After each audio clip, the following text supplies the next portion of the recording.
Okay, so a big part of this unit is comparing exponential functions to linear functions and just recognizing the differences between them. So we're going to go through a little bit of this assignment together, and then you'll be able to complete it on your own.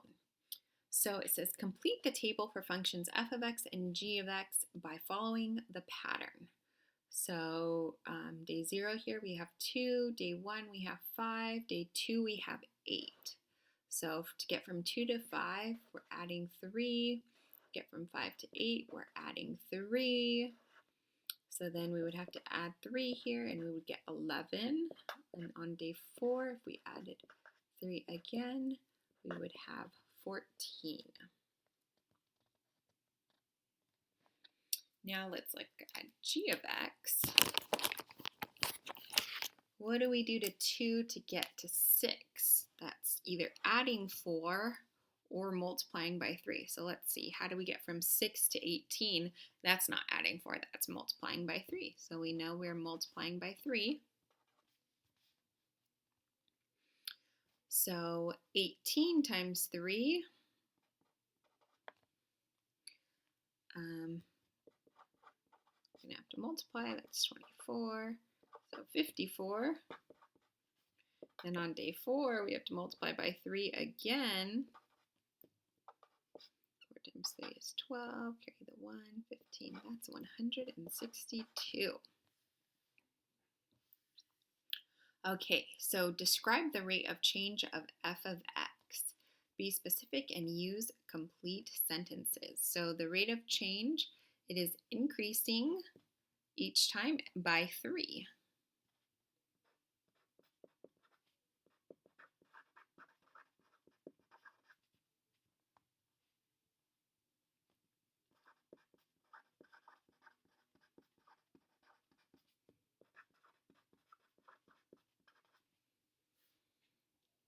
Where g of x, what is happening each time with g of x? It is tripling.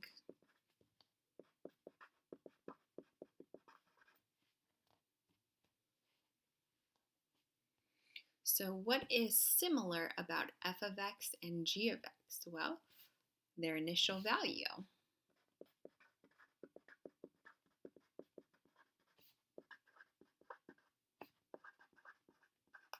And what else? We went from 2 to 5 to 8, 11, 2 to 6, and they are increasing.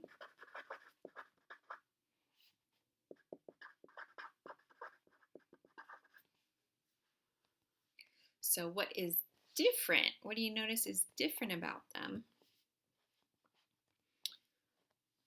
F of x is adding 3 each time, while g of x is tripling each time.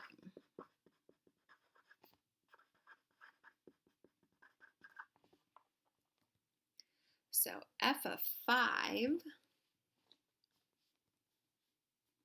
we can just go back up to our table. We put 5 here, we would just add 3, and so we would get 17. So f of 5 is 17. G of 5, when x is 5, for g of x, we have to multiply 162 by 3 again. 2 times 3 is 6, 6 times 3 is 18, carry the 1, 3, that's 486.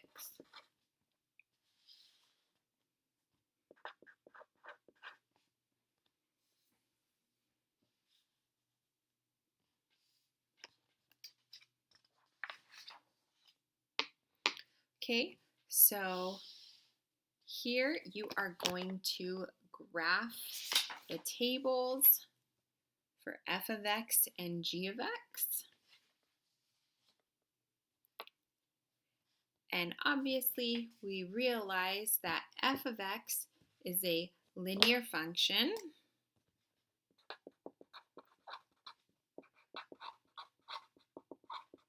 It has a slope or rate of change of 3. It's a straight line.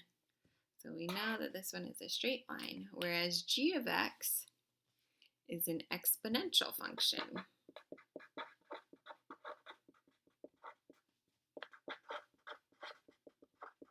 And so it's going to look something like this when we sketch our graph.